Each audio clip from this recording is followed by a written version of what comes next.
വേദിയിലും സദസ്സിലുമായി ഉപവിഷ്ടരായിട്ടുള്ള സഹോദരി സഹോദരന്മാരെ, അല്ലാഹു റബ്ബുൽ ഇസ്സത്തായ തമ്പുരാൻ നമ്മുടെ ഈ സംഗമം ഇഹബര വിജയത്തിന്റെ, ഇഹബര ഉദ്ധാനത്തിന്റെ ഉപാധിയാക്കി തീർക്കുമാറാകട്ടെ. നമ്മുടെ എല്ലാ സുഹൃത്തുക്കളും അല്ലാഹു തആല നമ്മുടെ ജീവിതത്തിൽ റബ്ബ് ഖബൂൽ ചെയ്യുന്ന സ്വാലിഹായ സൽക്രമങ്ങളാക്കി അല്ലാഹു സ്വീകരിക്കുമാറാകട്ടെ. സത്യത്തിൽ നൗഷാദ് ബാഖവി ഉസ്താദ് എന്നെ ക്ഷണിക്കുന്നതിന് മുമ്പ് നിങ്ങളോട് സംവദിച്ചപ്പോൾ പറഞ്ഞത് അദ്ദേഹത്തെ ഞാൻ ഇങ്ങോട്ട് ക്ഷണിച്ചു എന്നാ. സത്യത്തിൽ വാസ്തവത്തിൽ ഞാൻ നൗഷാദ് ബാഖവിയോട് അങ്ങോട്ട് പറഞ്ഞതാണ്. നൗഷാദ് ബാഖവി മറന്നതാ. അതായത് എന്നെ ഒരു ക്ഷണിതാവായി, ഒരു അതിഥിയായി വിളിക്കുക എന്നല്ല, എനിക്ക് നിങ്ങളുടെ സ്ഥാപനം ഒന്ന് കാണുമെന്ന് ഞാൻ ആഗ്രഹം പറയരുത്. എന്റെ വിദ്യാർത്ഥിക്കാലം ആലപ്പുഴ പള്ളാത്തുരുത്തിയിൽ ജോലി ചെയ്യുന്ന സമയത്ത് അവിടെ സാധുക്കളായ പെൺകുട്ടികളെ വിവാഹം കഴിപ്പിച്ച് വിടാൻ വേണ്ടി അന്ന് ബാഖവി ഉസ്താദ് പ്രസംഗം നടത്തിയിട്ടാണ് പാവപ്പെട്ട രണ്ട് നിർധന കുടുംബത്തിൽപ്പെട്ട പെൺകുട്ടിയുടെ വിവാഹം നടന്നത്. അന്ന് മുതൽ ഇദ്ദേഹത്തോടുള്ള വലിയൊരു അദമ്യമായ സ്നേഹം, വലിയൊരു അടുപ്പമുണ്ടായിരുന്നു. ആ സ്നേഹവുമായി ഇഷ്ടമൊക്കെ റബ്ബിന്റെ പൊരുത്തത്തിലാണ് എന്നും അള്ളാഹു അത് സ്വീകരിച്ചു എന്നതിന്റെ അടയാളം എന്താണെന്ന് വെച്ചാൽ, ഈ സ്ഥാപനത്തിന്റെ 2 കിലോമീറ്റർ അപ്പുറത്ത് വണ്ടി നിർത്തിയിട്ട് നൗഷാദ് ബാഖവിയുടെ സ്ഥാപനത്തിലോട്ട് പോകുന്നത് എങ്ങനെയാണെന്ന് ചോദിക്കുമ്പോൾ, സാധാരണ നിങ്ങൾ ആലപ്പുഴ വന്നിട്ട് ഹരിപ്പാട് മണ്ഡലത്തിൽ തൃക്കുന്നപ്പുഴ പാനൂര് വന്നിട്ട് അൻസാരി സൂര്യനെ അറിയിച്ച ആ മീൻ കച്ചവടക്കാരൻ ഹമുക്കാണ് അങ്ങനെ പറയാ. കാരണം എന്റെ ഈ കളിയും ചിരിയൊക്കെ എല്ലാവർക്കും പിടിക്കത്തില്ല. പക്ഷെ നൗഷാദ് ബാഖവിനെ കുറിച്ച് ഞാൻ ചോദിച്ചപ്പം ഒരു ചെറുപ്പക്കാരൻ വന്നിട്ട് അയാൾ വണ്ടി എടുത്തുകൊണ്ട് സ്ഥാപനം കാണിച്ചു തരാനുള്ള ഒരു ആവേശം, അല്ലാഹു തആല കൊടുത്ത വലിയ തൗഫീഖ് എന്താണെന്ന് ഞാൻ ചോദിച്ചാൽ, അദ്ദേഹത്തിന്റെ നാട്ടുകാരും അദ്ദേഹത്തിന്റെ സുഹൃത്തുക്കളാണ്. പ്രത്യേകിച്ച് സഫീർ ഖാൻ മന എടുത്തു പറയേണ്ട ഒരാളാണ്. അദ്ദേഹത്തിന്റെ സേവനം ഒന്നും ഒരിക്കലും നമുക്ക് കുറച്ച് കാണാൻ കഴിയില്ല. അള്ളാഹു സ്വീകരിക്കുമാറാകട്ടെ, അള്ളാഹു അതൊക്കെ കബൂൽ ചെയ്യുമാറാകട്ടെ. രണ്ടാമത് ചിറയൻകീഴുകാർ, അവരന്നും ഇങ്ങനെ ഇന്നും ഇങ്ങനെ. നമ്മളെവിടെങ്കിലും വെച്ച് കണ്ടാൽ നിങ്ങളുടെ നാടെവിടാ, ചിറയൻകീഴ്, അപ്പൊ നൗഷാദ് ബാഖവി ഞങ്ങളുടെ നാട്ടുകാരനാണ്, ആ സന്തോഷം. അതെല്ലാവരും, നിങ്ങൾക്ക് ഒരു കാര്യം അറിയാം, അതെല്ലാവരും അങ്ങനെ പറയില്ല. ഒരു നാട്ടിൽ ഒരാൾ ഉയർന്നു കഴിയുമ്പം നമ്മൾ അയാളെ പേര് പറഞ്ഞു കഴിഞ്ഞാൽ അങ്ങനെ പറയുക, അത് വല്ലാത്തൊരു ആത്മഹർഷമാണ്. അള്ളാഹു ഖബൂൽ ചെയ്യുമാറാകട്ടെ, അള്ളാഹു സ്വീകരിക്കുമാറാകട്ടെ.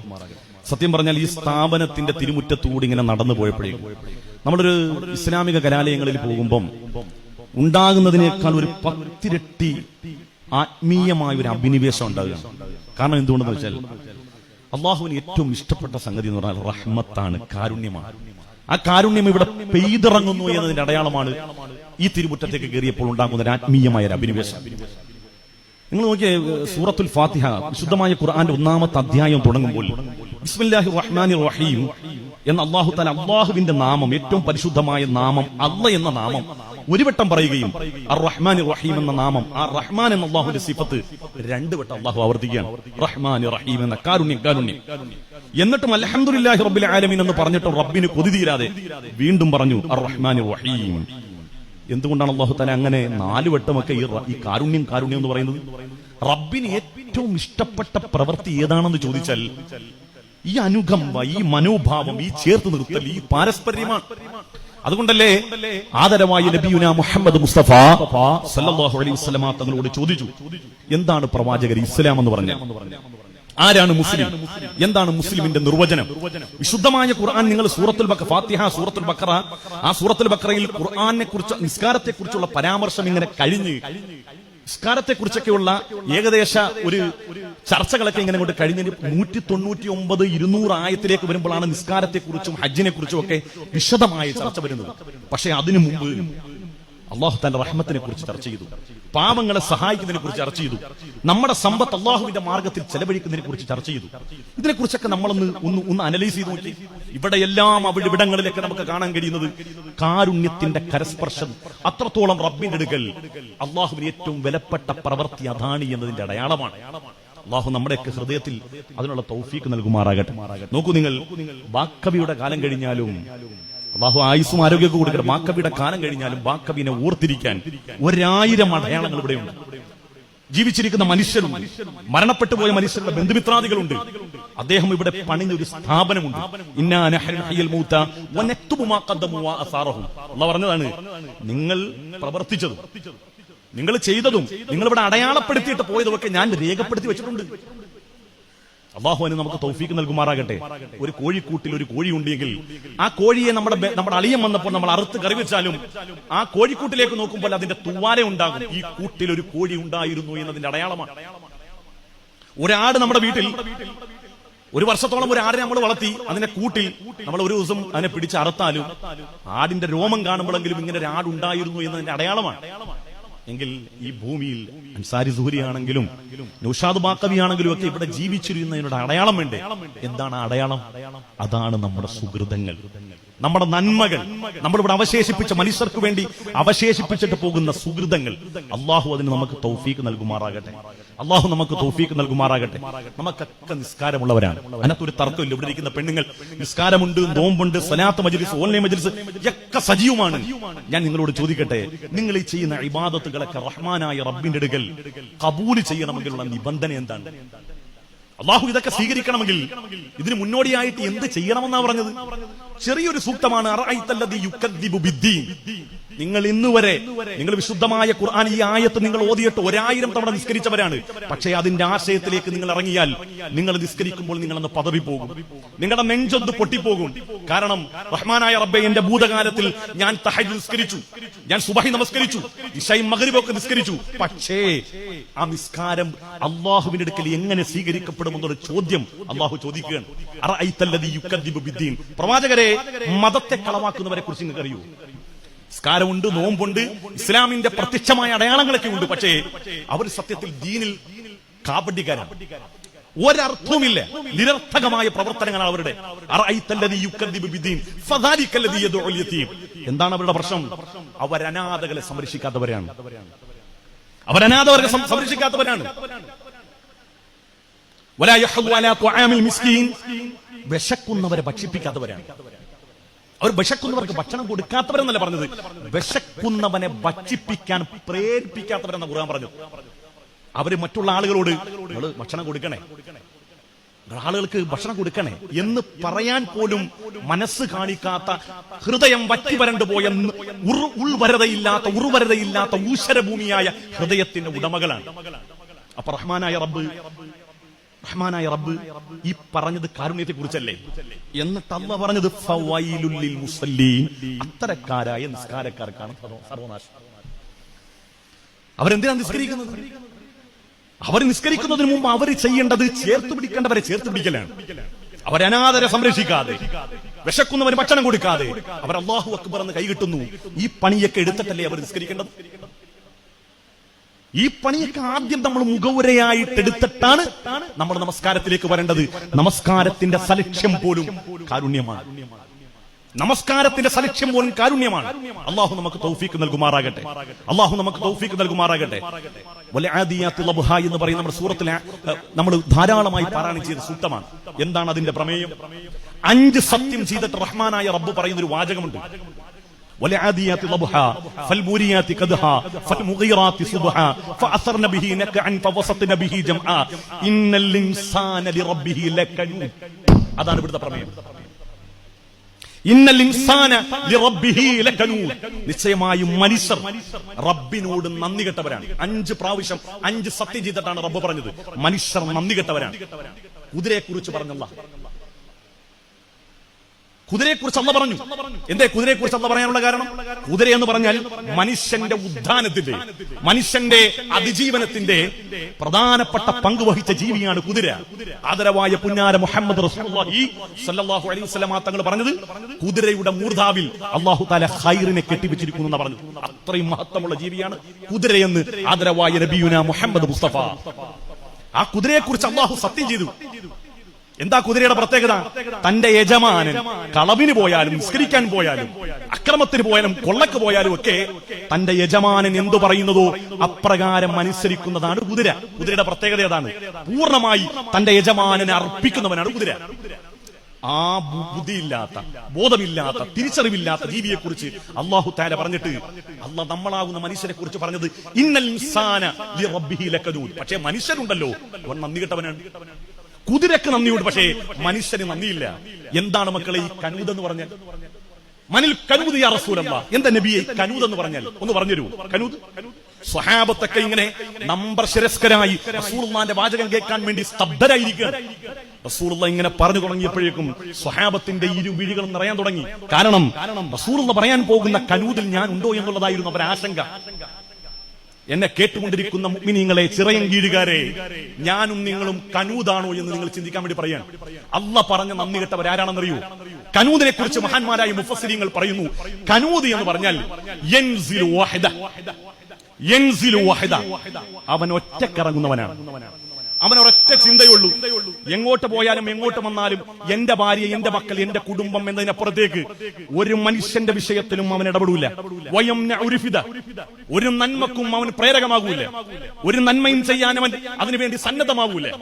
അവനെ സംബന്ധിച്ചിടത്തോളം അവന്റെ വസ്ത്രം, അവന്റെ ഭക്ഷണം, അവന്റെ കുടുംബം, അവന്റെ വാഹനം, അവന്റെ ജീവിതം എന്നതിനപ്പുറത്തേക്ക് തൊട്ടപ്പുറത്തുനിന്ന് രാവിലെ ഒരു മഹലിന്റെ കത്ത് കൊണ്ടുവന്നൊരു സ്ത്രീ കൊണ്ടുവന്നു.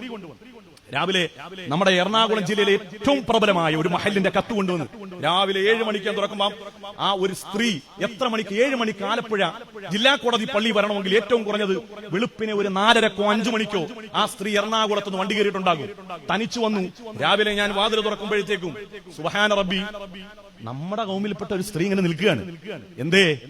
അവരുടെ ഒരു കൈ ഇങ്ങനെ വളഞ്ഞിരിക്കുകയാണ്, സ്ട്രോക്ക് വന്നതാണ്. ഞാൻ ആ മുസ്ലിം ജമാഅത്തിന്റെ കത്ത് മുഴുവനും വായിച്ചപ്പോഴേക്കും ഭർത്താവ് 6 വർഷം മുമ്പ് മരണപ്പെട്ടു പോയി. ആകെ ഉള്ളത് ഒരു മോനും ഒരു മോളുമാണ്. ആ മകളാണെങ്കിൽ ആക്സിഡന്റിൽപ്പെട്ട് മരണപ്പെട്ടു പോയി. ഈ സ്ത്രീക്ക് ഒരു മകനുണ്ട്, അതാണെങ്കിൽ മന്ദബുദ്ധിയാണ്, വൈകല്യമുള്ള കുട്ടിയാണ്. റഹ്മാനായ റബ്ബേ, ജീവിക്കാൻ ഒരു മാർഗവും ഇല്ലാതെ പള്ളിയുടെ കവാടങ്ങളിൽ പിരിവിന് പോകുന്ന സ്ത്രീയാണ്. ഞാൻ ആ കത്ത് വായിച്ചപ്പോ അതിന്റെ ഹെഡ്ലൈൻ ഇങ്ങനെ നോക്കി, ഇന്ന മുസ്ലിം ജമാഅത്ത്. എനിക്കും നൗഷാദ് ബാക്കവിക്കൊക്കെ നേരിട്ടറിയുന്ന നൗഷാദ് ബാക്കവി ഒരുപാട് തവണ പ്രസംഗിച്ച മഹലാണ്. അതിന്റെ 2 കവാടങ്ങളിൽ 25 ലക്ഷം രൂപ മുടക്കിയിട്ടാണ് കമാനം പണിതിരിക്കുന്നത്. 2 ഭാഗത്തും 25 ലക്ഷം രൂപ മുടക്കിയിട്ടാണ് കമാനം പണിതിരിക്കുന്നത്. ഞാൻ ആലോചിച്ചു പോയി, ആ മഹലിലുള്ള ഒരാളെയെങ്കിലും റഹ്മാനായ റബ്ബ് വെറുതെ വിടുവോ? ആ മഹലിലുള്ള ഒരാളെയെങ്കിലും റഹ്മാനായ റബ്ബ് വെറുതെ വിടുവോ? ആ പള്ളിയിൽ നിങ്ങൾ ജമാഅത്തിൽ കൂടണം. 1.5 സഫിൽ കൂടുതൽ ആളുകൾ ആ ജമാഅത്ത് നിസ്കരിക്കാൻ ഉണ്ടാവില്ല. 1.5 സഫിൽ കുറഞ്ഞത് 50 പേരിനപ്പുറം ജമാഅത്ത് നിസ്കരിക്കാൻ ആ പള്ളി കാണൂല. ആ പള്ളിയിൽ അരപ്പട്ടിണിയും മുഴുപ്പട്ടിണിയുമായി ജീവിക്കുന്ന മനുഷ്യർ, സ്ട്രോക്ക് വന്ന് അടിയിലിട്ടിരിക്കുന്ന അടിപ്പാവാടയിൽ നിന്ന് മൂത്രം ഇറ്റുപോകുന്ന ഒരു സ്ത്രീ, ഞാൻ പള്ളിയിലേക്ക് കയറുന്നില്ല, എന്റെ പാവാടയിൽ മൂത്രമാണ് ഉസ്താദേ എന്ന് പറയുന്നൊരു സ്ത്രീ, അവർ കണ്ണീരോടുകൂടി നമ്മുടെ മുമ്പിൽ പിരിവിന് വരുമ്പോൾ ഓർത്തുകൊള്ളണം. ചിറയൻകീഴുകാർ ഓർക്കാൻ വേണ്ടി പറയാണ്, അങ്ങനെ നിങ്ങളുടെ മഹലിന്റെ കത്ത് വാങ്ങിക്കൊണ്ട് ഏതെങ്കിലും സ്ത്രീ മറ്റു മഹലിൽ പോകുന്നുണ്ട് എങ്കിൽ ഒരുത്തനും ഖബറിൽ സമാധാനമായി കിടന്നുറങ്ങാൻ കഴിയുമെന്ന് വിചാരിക്കണ്ട. കാരണം ഞാനും നീയൊക്കെ കനൂദാണ്, അള്ളാഹിനോട് നന്ദിയില്ലാത്തവരാണ്. എന്തുകൊണ്ട്? എനിക്ക് എന്റെ കാര്യം മാത്രമാണ് വലുത്, എനിക്കെന്റെ കാര്യം മാത്രമാണ് വലുത്. നിങ്ങൾക്കറിയുമോ, മഹാനായ അലി ഇബ്നു അബീ ത്വാലിബ് റളിയല്ലാഹുവിന്റെ പേരക്കുട്ടി വഫാത്താകുമ്പോൾ മുതുകിലൊരു മുഴ. മയ്യത്ത് കുളിപ്പിക്കുന്നവരൊക്കെ ഇതെങ്ങനെ വന്നു ഈ മുഴയെന്ന് ആശങ്കയോടുകൂടി ചർച്ച ചെയ്യുന്നു. ആർക്കും മനസ്സിലാകുന്നില്ല. അന്നത്തെ ഭരണാധികാരി, ആ ഭരണാധികാരി ബഹുമാനപ്പെട്ട സൈനുൽ ആബിദീൻ റളിയല്ലാഹുവിന്റെ മയ്യത്തടക്കാൻ സാക്ഷിയാണ്. മയ്യത്തെല്ലാം അടക്കി എല്ലാവരും തിരിച്ചു വന്നു. അപ്പോഴതാ ഉൾഗ്രാമങ്ങളിൽ നിന്ന് ചില ആളുകൾ വന്നിട്ട് ഭരണാധികാരിയോട് പറഞ്ഞു, ഇന്ന് രാവിലെ എല്ലാ ദിവസവും കിട്ടുന്നത് പോലെയുള്ള ബാർലിയും ഗോതമ്പും ഒന്നും ഇന്ന് കിട്ടിയില്ല. എല്ലാ ദിവസവും ഞങ്ങളുടെ വീടിന്റെ വാതുക്കെ ഭരണാധികാരി ഈ ഭരണസിരാ കേന്ദ്രത്തിൽ നിന്നുള്ള ഒരു വിഹിതം ബാർലിയും ഗോതമ്പും ഒക്കെ ഞങ്ങളുടെ വീടിന്റെ മുൻഭാഗത്ത് ഉണ്ടായിരുന്നു. ഇപ്പൊ അത് കിട്ടുന്നില്ലല്ലോ, അതുകൊണ്ട് അത് മുടക്കരുതേ, തരണേ എന്ന് പറഞ്ഞു. ഖലീഫ ഭയന്നു പോയി. എന്തുകൊണ്ടാണെന്നറിയോ? ഖലീഫയുടെ പക്ഷത്തുനിന്ന്, ഭരണാധികാരിയുടെ പക്ഷത്തുനിന്ന് അങ്ങനെ ഒരു വിഹിതം ഒരാൾക്കും കൊടുത്തു വിട്ടിട്ടില്ല. പിന്നെ ആരാ ഇത് കൊണ്ടുവന്നത്? അലി റളിയല്ലാഹുവിന്റെ പേരക്കുട്ടിയെ സൈനുൽ ആബിദീൻ റളിയല്ലാഹു അൻഹു അധ്വാനിക്കുന്നതിന്റെ ഒരു വിഹിതം മാറ്റിവെച്ചിട്ട് ബാർലിയും ഗോതമ്പും ഒക്കെ വാങ്ങിയിട്ട് സ്വന്തം ചുമലിൽ ചുമന്നുകൊണ്ട് ഉൾഗ്രാമങ്ങളിലുള്ള ഫക്കീറായ മനുഷ്യന്മാരുടെ വീടിന്റെ ഉമ്മറപ്പടിയിൽ കൊണ്ടുവെക്കും. ഈ ചരിത്രത്തിന്റെ രസം എന്താണെന്നറിയൂ? ഇങ്ങനെ ഒരു മുഴ ഉണ്ടായിരുന്നത് സ്വന്തം ഭാര്യ പോലും അറിഞ്ഞിട്ടില്ല. ഇങ്ങനെ ഒരു മുഴ ബഹുമാനപ്പെട്ട അലിയാർ തങ്ങളുടെ പേരക്കുട്ടി സൈനുൽ ആബിദീൻ തങ്ങളുടെ മുതുകിൽ ഇങ്ങനെ ഒരു മുഴ ഉണ്ടായിരുന്നു എന്ന് സ്വന്തം ഭാര്യ പോലും മയ്യത്ത് കുളിപ്പിക്കുമ്പോൾ അറിയുന്നത്. ആ നാട്ടിലെ ഭരണാധികാരി പോലും സൈനുൽ ആബിദീൻ തങ്ങൾ ഇങ്ങനെ സ്വന്തം അധ്വാനത്തിന്റെ വിഹിതം കൊണ്ടുപോയി പാവങ്ങളെ ഭക്ഷിപ്പിക്കുമായിരുന്നു എന്ന് അപ്പോഴാണ് അറിയുന്നത്. അല്ലാഹു ഇതൊക്കെ കബൂൽ ചെയ്യുമാറാകട്ടെ. അല്ലാഹു നമുക്കൊക്കെ അതിനുള്ള തൗഫീക്ക് നൽകുമാറാകട്ടെ. ഇനി ചിന്തിക്കുക, ഏത് സ്വർഗത്തിൽ പോകാൻ വേണ്ടിയാണ് നമ്മൾ സന്നദ്ധമായിട്ടുള്ളത്? ഏത് സ്വർഗത്തിലേക്കാണ് നമ്മൾ പോകാൻ വേണ്ടി റെഡിയായിട്ട് നിൽക്കുന്നത്? ഈ മഹത്തുക്കളൊക്കെ, ഈ സാത്വികരൊക്കെ, ഈ മുൻഗാമികളൊക്കെ റബ്ബിന്റെ ഭാഗത്തുനിന്ന് അള്ളാഹുവിന്റെ പക്ഷം, അള്ളാഹുവിങ്കൽ കബൂല് കിട്ടാൻ വേണ്ടി എന്തെല്ലാമാണ് ചെയ്തു കൂട്ടിയത്. അലിയാർ തങ്ങൾ മരണപ്പെട്ട സമയത്ത് ആ നാട്ടിലുള്ള മനുഷ്യർ മുഴുവൻ പറഞ്ഞില്ലേ, ഇന്ന് ഏതൊക്കെ കൂടിൽ അനാഥരും അബലരും യതീമീങ്ങളുമായ എത്ര മനുഷ്യർ ഇന്ന് വയറൊട്ടി അലിയാർ തങ്ങളെ കാത്തിരിക്കുമെന്നുണ്ടായും. എത്ര പേര് കാത്തിരിക്കുമെന്ന് അലിയാർ തങ്ങളുടെ നിര്യാണത്തിൽ സ്വഹാബികൾ പറഞ്ഞില്ലേ. എന്തുകൊണ്ടാണ്? അവർ ഖുർആൻ ഓതാത്തവരാണോ? അവർ നിസ്കരിക്കാത്തവരാണോ? നോമ്പെടുക്കാത്തവരാണോ? പകല് മുഴുവനും നോമ്പ്, രാത്രി മുഴുവനും നിസ്കാരം. പക്ഷേ അതുകൊണ്ടൊന്നുമല്ല റബ്ബിന്റെ അടുക്കൽ സ്ഥാനം കിട്ടുന്നത്. ഇതുപോലുള്ള ആതുര സേവന പ്രവർത്തനങ്ങളാണെന്ന് അവര് കേട്ടിരുന്ന ലോകത്തിന്റെ നേതാവ് അഷ്റഫുൽ ഖൽഖ് നബിയുനാ മുഹമ്മദ് മുസ്തഫ സല്ലല്ലാഹു അലൈഹി വസല്ലം എന്നെ കേട്ടിരിക്കുന്ന ഉമ്മമാരോട് ചെറുപ്പക്കാരോട് പറയാണ്, ലക്ഷക്കണക്കിന് വരുന്ന ഹജ്ജാജിമാര് ഹജ്ജിന് പോകുന്നു. നമുക്ക് സാമ്പത്തികമായ ഭദ്രതയില്ല. സാമ്പത്തികമായ ഭദ്രതയുള്ള ആളുകൾക്ക് ശാരീരികമായ കെട്ടുറപ്പില്ല. പക്ഷേ ഒരൊറ്റ നിമിഷം കൊണ്ട് നിങ്ങളെ ഞാൻ ഹാജിയാക്കി തരട്ടെ. എന്തിനാണ് ഹജ്ജിന് പോകുന്നത്? മൂജിബാത്തുൽ മഗ്ഫിറക്ക് വേണ്ടിയാണ്. പാപങ്ങൾ പുറത്തു കിട്ടാൻ വേണ്ടിയാണ് ആളുകൾ ഹജ്ജിന് പോകുന്നത്. ഒരൊറ്റ മിനിറ്റ് മതിയടാ, ഒരൊറ്റ മിനിറ്റ് നിനക്ക് ഹാജിയാവാം. ഹാജിയാകുന്നതിന് വേണ്ടിയാ? പാപങ്ങൾ പൊറുക്കാൻ വേണ്ടി. ഒരൊറ്റ കാര്യമേ ഉള്ളൂ. എന്താ? ഇദ്ഖാലു സുറൂരി അലാ ഖുലൂബിൽ മുഅ്മിൻ, മറ്റൊരാളുടെ മനസ്സിൽ സന്തോഷം ഉണ്ടാക്കി കൊടുക്കുക. എത്ര മനുഷ്യര് പാവങ്ങള് രോഗികളായിട്ടുള്ള ആളുകൾ വാക്കവി അതിന്റെ സമീപത്ത് വന്ന് ഒരു പിടി അന്നം വാരി അതിന്റെ വായിലേക്ക് വെച്ചു കൊടുക്കുമ്പോൾ ബിസ്മില്ലാഹിർ റഹ്മാനിർ റഹീം അൽഹംദുലില്ലാ എന്ന് പറയുമ്പോൾ എത്ര കൂലിയാടാ.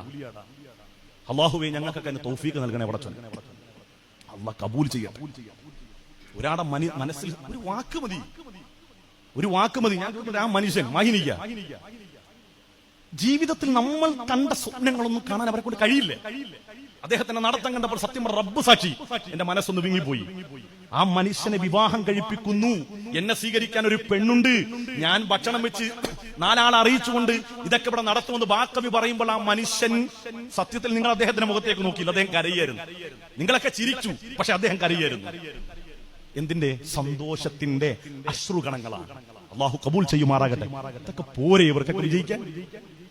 ഇതൊക്കെ പോരെ ഇവർക്ക് വിജയിക്കാൻ? അതുകൊണ്ട് പ്രിയപ്പെട്ട മുഅ്മിനീങ്ങളോട് പറയാനുള്ളത്, ബാക്കവി നമ്മുടെ നാട്ടിൽ ഇങ്ങനെ ഒരു സൗദം പണിതു.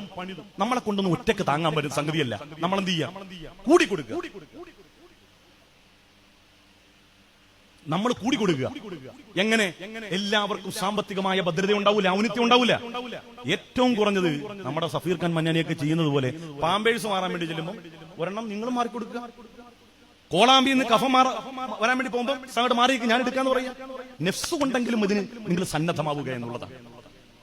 സാമ്പത്തികമുള്ള ആളുകളോട് ഇവിടുത്തെ വിശേഷങ്ങൾ അറിയാത്തവരോട് വിശേഷം പറയുക. ഞങ്ങളുടെ നാട്ടിലൊരു സ്ഥാപനം ഉണ്ടെന്ന്. ഇപ്പൊ നാളെയോ മറ്റന്നാളോ പെരുമ്പാവൂരിന്ന് ഒരു പട്ടം ഇങ്ങോട്ട് വരുന്നുണ്ട് പെണ്ണുങ്ങൾ.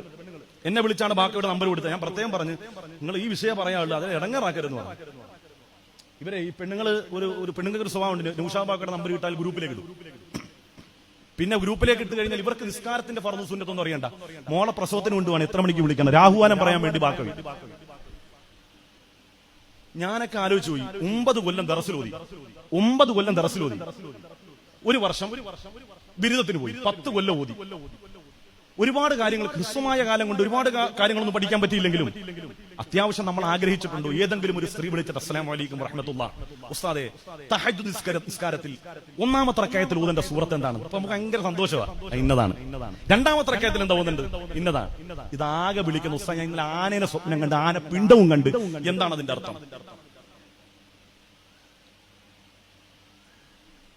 ആനയെ സ്വപ്നം കണ്ടാലുള്ള അർത്ഥം അറിയത്തില്ലേ? എന്താ ആനയെ സ്വപ്നം കണ്ടാൽ? ഒലക്കട മൂട്. അത് തന്നെ.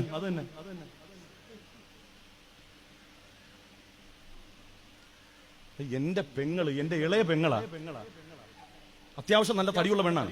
അവളിങ്ങനെ ക്ഷീണിച്ച് ശരീരം ക്ഷീണിച്ചു വന്നപ്പം പല ഉസ്താദന്മാരെ കൊണ്ട് കാണിച്ച്, ഡോക്ടർമാരെ കൊണ്ട് കാണിച്ച്, ഇവിടെ ക്ഷീണം മാറുന്നില്ല, ഭയങ്കര ബുദ്ധിമുട്ട്. അവസാനം കരുവാറ്റയിലുള്ള നമ്മുടെ സഹോദര സമുദായത്തിൽപ്പെട്ട ഒരു വിജയൻ ഡോക്ടറെ കാണിച്ചു. അയാൾ കൈ വലിച്ചു പുറത്തൊന്ന് കൊടുത്തിട്ട് പറഞ്ഞു, നീ യൂട്യൂബ് കാണത്തില്ലെന്ന് ചോദിച്ചു. അതേന്ന് പറഞ്ഞു. നിന്റെ തലയിൽ എന്തോ കിടപ്പുണ്ട്. ഇവളെ ഏതോ മുസ്ലിയാര് പറഞ്ഞു ഇവളെന്തോ സ്വപ്നം കണ്ടു. ഈ സ്വപ്നത്തിൽ ഭർത്താവ് മരിച്ചു പോകുന്നു. ഇവളിങ്ങനെ നടക്കുന്നു, ഭർത്താവ് മരിക്കുന്നു. ആലോചിച്ചു, ദുൽമുണ്ടാക്കുന്നത് മൂല്യാമൻ ഉണ്ടാക്കുന്ന ദുൽമാൻ പറഞ്ഞ. പെണ്ണുങ്ങൾക്ക് ഏറ്റവും ഇഷ്ടപ്പെട്ട സബ്ജക്ട് എന്താ? പെണ്ണുങ്ങൾക്ക് ഏറ്റവും ഇഷ്ടപ്പെട്ട സബ്ജക്ട് പരോപകാരമാണ്. ഇന്നത് ചെല്ലിയാൽ ഇന്നത്. കടം വീടാൻ എന്താ ചെയ്യേണ്ടത്? കടം വീടാൻ പണിക്ക് പോകണം. പണിക്ക് പോകാതെ കടം തീരത്തില്ല. പറഞ്ഞു തന്ന മുജാരെ വീട്ടിൽ പോയി രാവിലെ ഇരിക്കണം, ഞങ്ങൾ ചെല്ലിട്ട് കടം തീർന്നില്ല. അങ്ങനെ കടം തീരത്തില്ല, പണിയെടുക്കണം. പണിക്ക് പോകാതെ ഉസ്താദ് ആദി ഒറ്റ രാത്രി കൊണ്ട് കടം തീരും. ഇവൻ ഉറക്കം ഒടിച്ചിരിക്കുന്ന അല്ലാതെ കടം തീരുവാ.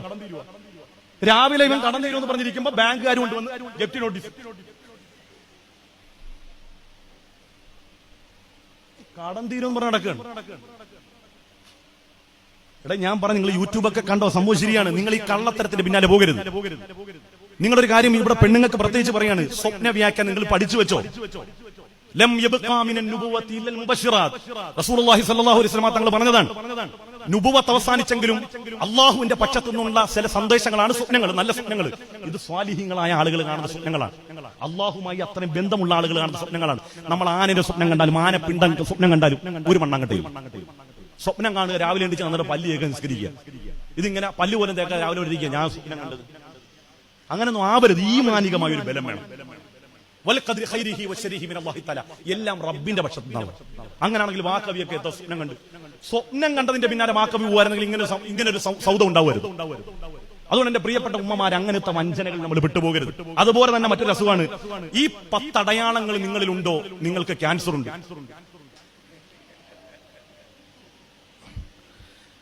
ഭർത്താവ് വന്ന് ചോറ് ചോദിച്ചിട്ടും വെള്ളം ചോദിച്ചിട്ടും കൊടുക്കുന്നില്ല, ഇങ്ങനെ ഇരിക്കുക. എന്തേ?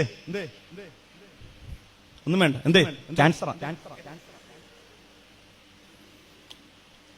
ഒരു രോഗത്തിന്റെ 10 അടയാളങ്ങൾ പറഞ്ഞു കഴിഞ്ഞാൽ അത് ഏതെങ്കിലും ഒരു അടയാളം നമ്മളിലുണ്ടാവും. 99% മനുഷ്യരുടെയും മോശം കറക്റ്റ് അല്ല. എന്ന് വെച്ചാൽ നമുക്ക് രാവിലെ ഉറക്കത്തിൽ നിന്നിച്ച് നമ്മൾ ബാത്റൂമിലേക്ക് പോയാൽ മോശം കറക്റ്റ് ആകൂല. കാരണം എന്തുകൊണ്ടാ? മോശം കറക്റ്റ് ആകണമെങ്കിൽ ഫൈബർ കൂടിയ ഭക്ഷണം കഴിക്കണം. നമ്മൾ കൂടുതൽ എന്താ കഴിക്കുക? അൽഫാം കഴിക്കുക. അൽഫാം കഴിച്ചാലൊന്നും അങ്ങനൊന്നും നമ്മുടെ മോശം ശരിയാവില്ല. അപ്പൊ പിന്നെ ഉറപ്പിച്ച് അൽഫാം കഴിച്ചാലൊന്ന് ക്യാൻസർ. അള്ളാഹു നമുക്ക് ബുദ്ധിയും ബോധമൊക്കെ തരട്ടെ. ഇപ്പൊ ഇനി അങ്ങനെ ദ്വാരക്കണം, അള്ളാഹു തല വിവരം തരട്ടെ, അള്ളാഹു ബുദ്ധിയും ബോധം തരട്ടെ എന്നാ ദ്വാരക്കേണ്ടത്. ബാക്കിയൊക്കെ പിന്നെ തന്നു. അന്തമില്ലായ്മ അള്ളാഹു തല ചിന്തിക്കാനുള്ള തൗഫീഖ് നൽകുമാറാകട്ടെ. അതുകൊണ്ട് എന്റെ പ്രിയപ്പെട്ട സഹോദരങ്ങളോട് എനിക്ക് പറയാനുള്ളത്, കാരുണ്യം, റഹ്മത്ത്, കൃപ, ഇതൊക്കെ കൊണ്ടാണ് അള്ളാഹുവിന്റെ മുമ്പിൽ മനുഷ്യർ രക്ഷപ്പെടുന്നത്. അടുത്തു നിൽപ്പോരനുജന നോക്കാൻ അച്ചികളില്ലാത്തോർക്ക് അരൂപനീശ്വരനായാൽ അതിലെന്താചര്യം? അടുത്തു നിൽപ്പോരനുജന നോക്കാൻ അച്ചികളില്ലാത്തോർക്ക് അരൂപനീശ്വരനായാൽ അതിലെന്താചര്യം എന്ന് കവി പറഞ്ഞതുപോലെ, സ്വന്തം അനുജൻ കടപ്പാടമില്ലാതെ വിഷമിക്കുകയാണ്, സ്വന്തം പെങ്ങള് കടപ്പാടമില്ലാതെ വിഷമിക്കുകയാണ്, മക്കളെ കെട്ടിക്കാൻ വേണ്ടി വിഷമിക്കുകയാണ്, മറ്റു പള്ളികളിൽ പിരിവിന് പോവാണ്. അപ്പോഴെല്ലാം നീ നാട്ടിലെ പ്രമാണിയായ നീ ആളുകൾ വന്ന് ചോദിക്കുമ്പോൾ 25,000 10,000 ഒക്കെ ഇങ്ങനെ ഗൂഗിൾ പേ ചെയ്ത് കൊടുക്കുക. അപ്പൊ ആളുകളൊക്കെ പറയുന്നുണ്ട്, അൻസാരി സൂര്യ ആലപ്പുഴ നല്ല ധർമ്മിഷ്ഠനാണ്, അദ്ദേഹം എന്ത് ചോദിച്ചാലും നല്ല കൈ നിറച്ച് തരുന്നതാണ്. എന്റെ പെങ്ങൾ കിടപ്പാണമില്ലാതെ വിഷമിക്കുകയാണ്. അള്ളാഹു നമുക്ക് ചിന്തിക്കാനുള്ള തൗഫീഖ് നൽകുമാറാകട്ടെ, അള്ളാഹു ചിന്തിക്കാനുള്ള ബോധം നൽകുമാറാകട്ടെ. അങ്ങനെയുള്ള നമ്മൾ എത്ര കൊടുത്താലും നമ്മൾ കനൂതാണ്, നന്ദിയില്ലാത്തവരെ കുറിച്ച് അള്ളാഹ് ആ പറഞ്ഞ ആയത്തിന്റെ താല്പര്യം മുഫസ്സിരീങ്ങൾ പറഞ്ഞത്, എല്ലാ കാര്യത്തിലും താൻ എന്നുള്ള ചിന്ത അത് മാറണം. ഞാനല്ല, നമ്മൾ എന്ന ചിന്ത വരണം. നമ്മുടെ ചുറ്റുവട്ടം നമ്മൾ കാണണം, നമ്മുടെ പരിസരം നമ്മൾ കാണണം. അള്ളാഹു അതിന് തൗഫീഖ് നൽകുമാറാകട്ടെ. ഈ അടുത്ത് നിങ്ങളൊക്കെ കണ്ടാണ് ഒരു വീഡിയോ, ആവണി എന്ന് പറയുന്ന ഒരു പൊന്നുമോള് വീൽ ചെയറിലിരിക്കുന്ന കുട്ടിയാണ്. കിനാബ് കാണാൻ കഴിയില്ല. അവരമ്മ രാവിലെ പ്രഭാതത്തിൽ കാറ്ററിംഗ് സർവീസിന് പോവാണ്. 250 രൂപ കിട്ടും, പിന്നെ ബാക്കി വന്ന ഭക്ഷണവും കിട്ടും. ഇതുകൊണ്ട് ജീവിച്ചൊരു കുടുംബം അൽഹംദുലില്ലാ നമ്മളൊരു വീഡിയോ ചെയ്ത് കൊടുത്തു. ഇപ്പൊ 29 ലക്ഷം രൂപ അവർക്ക് കിട്ടി. അടുത്ത ആഴ്ച അവരുടെ വീടിന് കല്ലിടും. അള്ളാഹു തൗഫീഖ് നൽകുമാറാകട്ടെ, അള്ളാഹു അവർക്കൊക്കെ നല്ല ജീവിതം ഒരുക്കി തരുമാറാകട്ടെ. അപ്പൊ ചില ആളുകളൊക്കെ ഇങ്ങനെ മോശം പറയും, ഇയാളെന്താണ് മറ്റ് സമുദായക്കാരെ സഹായിക്കുന്നത്, മറ്റ് സമൂഹങ്ങളെ സഹായിക്കുന്ന മതന്മാരൊക്കെ ഉണ്ടാവും. വിമർശനങ്ങളില്ലാതെ ഒരു കാര്യവും നിങ്ങൾക്ക് ചെയ്യാൻ കഴിയില്ല. ആളുകൾ വിമർശിക്കാതിരിക്കണമെങ്കിൽ നമ്മൾ ഒരു പണിയും ചെയ്യരുത്. വീട്ടിൽ മാറി പെണ്ണുമുളെ നോക്കിയിരിക്കുക. അങ്ങനെ ആരും ഒന്നും പറയില്ല. എന്ത് നന്മ ചെയ്താലും അതെത്ര ഇഖ്ലാസ് ഉണ്ടാകട്ടെ ഇല്ലാതിരിക്കട്ടെ, വിമർശനങ്ങൾ സ്വാഭാവികമാണ്. പക്ഷേ വിമർശിക്കുന്ന ആളുകൾ ലൈവിലും അല്ലാതെയും എന്നെ കേൾക്കുന്നവരുണ്ടെങ്കിൽ സൂറത്തു തൗബയുടെ 80-ാമത്തെ വചനത്തിൽ അല്ലാഹു തആല പറഞ്ഞ, നബി അങ്ങ് മയ്യത്ത് നിസ്കരിക്കരുത്, നബി അങ്ങ് അവരുടെ ഖബറിന്റെ ചാരത്ത് പോലും പോകരുത് എന്ന് ഖുർആൻ പറഞ്ഞത് ആരെ കുറിച്ചാണെന്നറിയോ? ഫാസിഖീങ്ങളെ കുറിച്ച്. ഏതാണ് ആ ഫാസിഖ്? മുഫസ്സിരീങ്ങൾ പറഞ്ഞ ഫാസിഖ് ആരാണെന്നറിയോ? ആളുകൾ ദാനധർമ്മം ചെയ്യുമ്പോൾ, ആളുകൾ സുഹൃതം ചെയ്യുമ്പോൾ, ആളുകൾ ചെയ്യുന്ന നന്മയെ കൊഞ്ഞനം കുത്തുന്ന ആളുകൾ, അയാള് അങ്ങനത്തെ സ്ഥാപനങ്ങൾ നടത്തുന്നത് പേരെടുക്കാൻ വേണ്ടിയാണ്, കാശുണ്ടാക്കാൻ വേണ്ടിയാണ്. ഞാൻ ആലോചിക്കുകയാണ്, നൗഷാദ് ബാക്കവി 10 കൊല്ലം മുമ്പ് തന്റെ പ്രിയപ്പെട്ട പൊന്നുമോൻ മുഷ്താഖിന്റെ മരണാനന്തരമാണ് ഇത്തരമൊരു കൺസെപ്റ്റിലേക്ക് ബഹുമാനപ്പെട്ട നൗഷാദ് ബാക്കവി ഉസ്താദ് എത്തിച്ചേർന്നത്. ബഹുമാനപ്പെട്ട ഹൈദർ അലി ശിഹാബ് തങ്ങൾ അല്ലാഹു നവ്വിർ ഖബറഹു ബിനൂരിൽ ഖുർആൻ, അല്ലാഹു അദ്ദേഹത്തിന്റെ ഖബർ വിശാലമാക്കി കൊടുക്കുമാറാകട്ടെ. ബഹുമാനപ്പെട്ട ഹൈദർ അലി ശിഹാബ് തങ്ങളുടെ നിർദ്ദേശപ്രകാരം 10 കൊല്ലം പിന്നിടുകയാണ് ഈ സ്ഥാപനം ഇങ്ങനെ ഉയർന്നിട്ട്.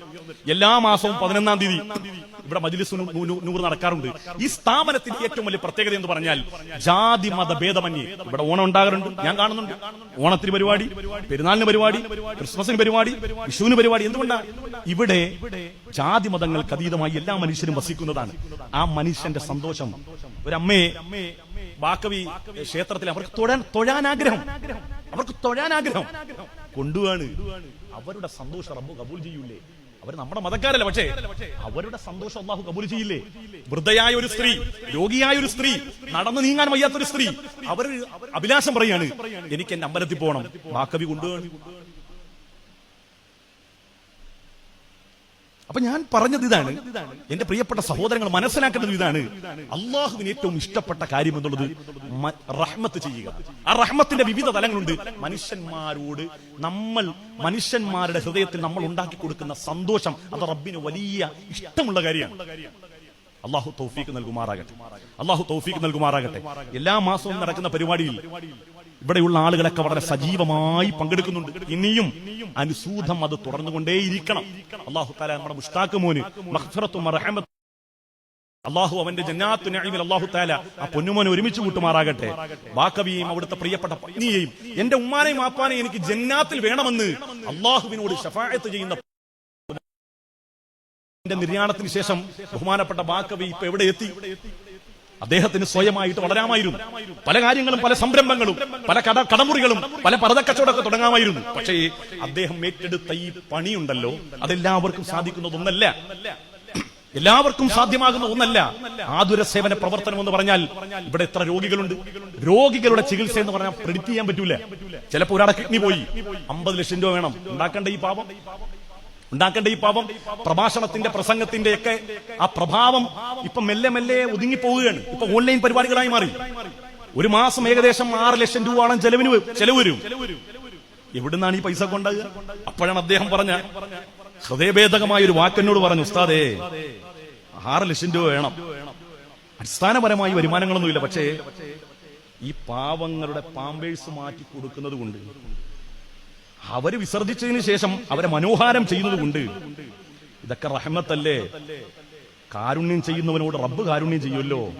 അതുകൊണ്ട് ഒരു ശമ്പളമോ ഒരു ഭക്ഷണമോ കൊടുക്കുന്ന റേഞ്ചിൽ നിന്ന് ഇതുവരെ ഒരു റേഞ്ച് താഴേക്ക് പോയിട്ടില്ല എന്ന് കേട്ടു. അൽഹംദുലില്ലാഹ്, അല്ലാഹു കബൂൽ ചെയ്യുമാറാകട്ടെ. ഇനിയും അല്ലാഹു തആല വളർത്തി കൊടുക്കുമാറാകട്ടെ. അദ്ദേഹത്തിന്റെ ഉദ്യമനം അല്ലാഹു സ്വീകരിക്കുമാറാകട്ടെ. ഇവിടെ സംഭാവന കൊടുക്കുന്നവർ, ഇവിടെ ദ്വാരക്കുന്നവർ, ഇവിടെ ദ്വാരക്കാൻ വേണ്ടി, ഇവിടെ താമീം പിടിക്കാൻ വേണ്ടി വരുന്ന സഹോദരങ്ങൾ, ഈ നാട്ടുകാർ, ഇതിനുവേണ്ടി അഹോരാത്രം കഷ്ടപ്പെടുന്നവർ, അല്ലാഹു എല്ലാവരെയും നാളെ അർശിന്റെ തണലിൽ ഒരുമിച്ച് കൂട്ടുമാറാകട്ടെ.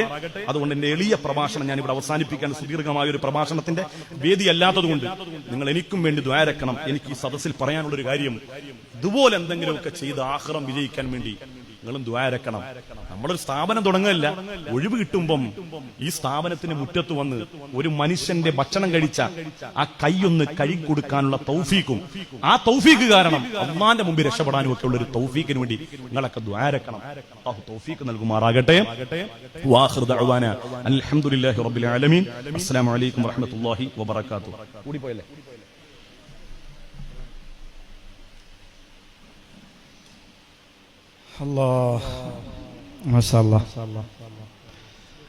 ഉസ്താദിന്റെ യൂട്യൂബിലെ വർത്തമാനമാണ് നിങ്ങൾക്ക് കേട്ട് പരിചയം.